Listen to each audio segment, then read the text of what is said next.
The Great Pyramid of Giza, the oldest, the grandest of the 7 wonders of the ancient world. The only one of these wonders to survive, bringing with it the dignity of age. The Arabs have a saying, "The world fears time, but time fears the pyramids." In the 4,000 years since the Great Pyramid was built, 1.5 million sunrises have cast their shadow across the sand. 200 generations have played at its feet, much like the children of today. History has etched its mark upon the face of the Great Pyramid.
There are 3 major pyramids that stand on the rock outcropping known as the Giza Plateau.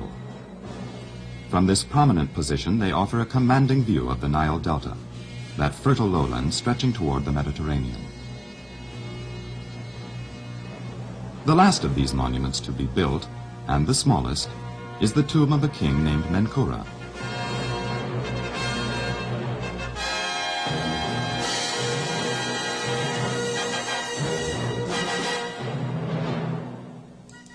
Some 600 feet to its north, another pyramid towers above it.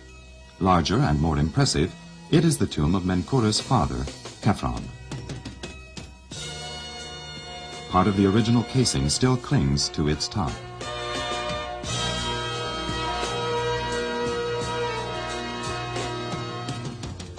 To the east, the Sphinx gazes toward the sunrise. Tradition speaks of hidden passages that might have joined the Sphinx to the second pyramid.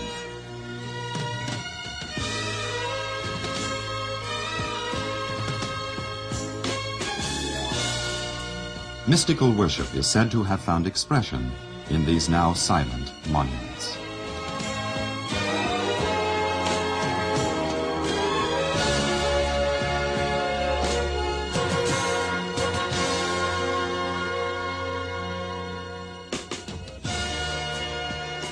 To the north stands the oldest and the largest pyramid. The unanimous voice of its many visitors names it the Great Pyramid.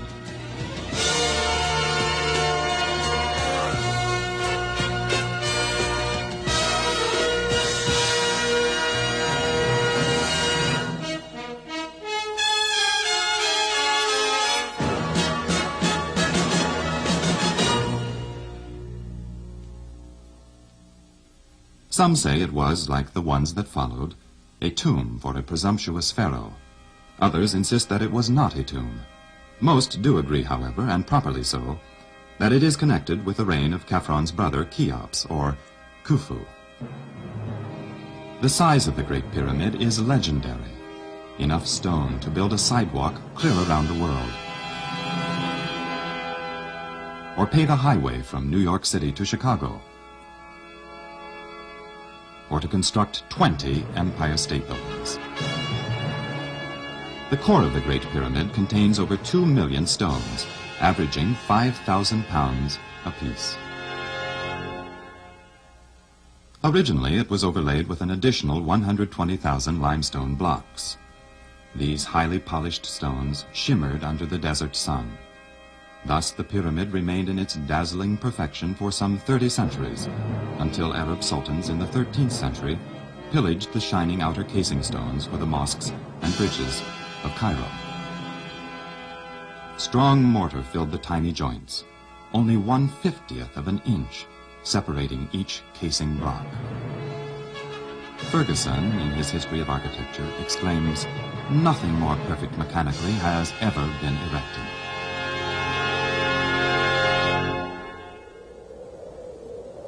The light of day never penetrates the inner passages of the Great Pyramid to illuminate the unique interior and the wonders of the structure.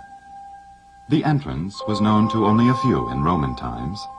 A hinged stone door concealed it so effectively that when its location was forgotten, no one could find it for centuries. The Caliph, Al-Mamun, looked for the entrance in AD 830. He searched the perfectly smooth exterior for any cracks that might reveal a door. Not finding one, he began tunneling where tradition said it should be, somewhere on the north face. For 3 months, his men labored. Little did they suspect that the real door was only 35 feet above them. As they bored through the stone, they began to doubt. Would they ever reach a passage? Suddenly, the men heard a muffled thud within the building.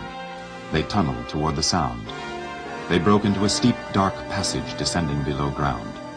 Torches in hand, they ventured down into this eerie passage that had been abandoned for centuries. As they reached its end, the passage leveled out, opening into a large room. A royal burial chamber? No.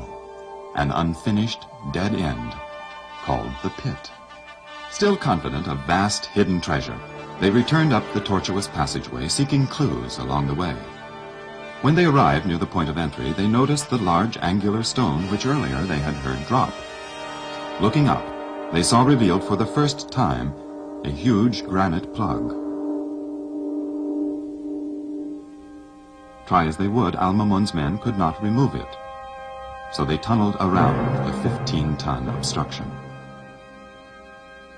Another long, low passage stretched upward before them. Since it didn't have the cleats and handrails that help modern tourists, they had to clamber on hands and knees up this cramped, slippery grade. At last they emerged. Before them, a remarkable sight. Continuing upward, a lofty hallway some 28 feet high, a grand gallery.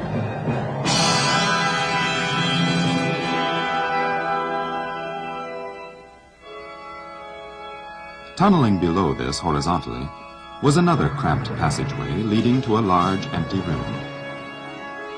The Queen's Chamber.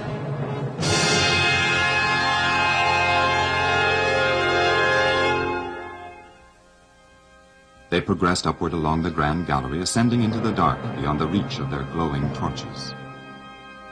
Faint shadows flickered on the lofty ceiling, and still the men climbed. At the top, a great step.